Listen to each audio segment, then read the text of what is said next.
ভাবছে বোধহয়। হ্যাঁ ঠিক ধরেছি, এই সেরিছে রে, এই যে হাত করা নিয়ে তৈরি আছে না। কি রে, আসবি তো নাকি আজ ডুব মারার মতলব? ও মা, সারি কথা না না, কথা কথাই। বলছিলাম কি, তোর দাদা কালকে বেশ কটা শাড়ি এনে রেখেছে পুজোর জন্যে। তুই যেটা পছন্দ করিস রাখ বেঁচে, বাকিগুলো ফেরত যাবে। বলো কি বলি, তাই নাকি? নইলে আমার আর কি এমন কাজ বল?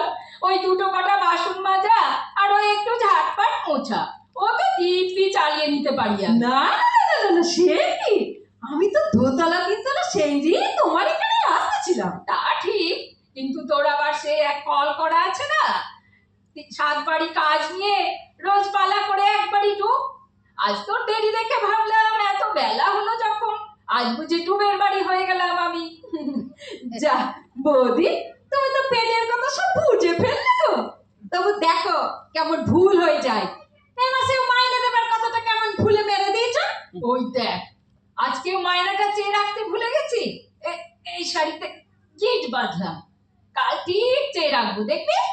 এই কথা তো দেখা বৌদি, এই মাঘী ঘন্টার বাজারে আমি আর বাবা এই দুটো পেট চলে কি করি একবার ভেবে দেখেছো বৌদি? তাও আবার দেরি করে দিচ্ছ। নে নে, কাল ঠিক দিয়ে দেবো, অত কথা শোনানোর কি আছে রে। গেল মাসে বাবার হাফের টানের ওষুধটা দোকান থেকে নেওয়ার সময় বলেছিলাম মাস পড়লেই টাকাটা দিয়ে দেব। দোকানদার আমার কাল কি বলেছি জানো? দরকার নেই জানার আমার। ও, তুই যে আর সমানে ছেড়ছিস রে আমাকে।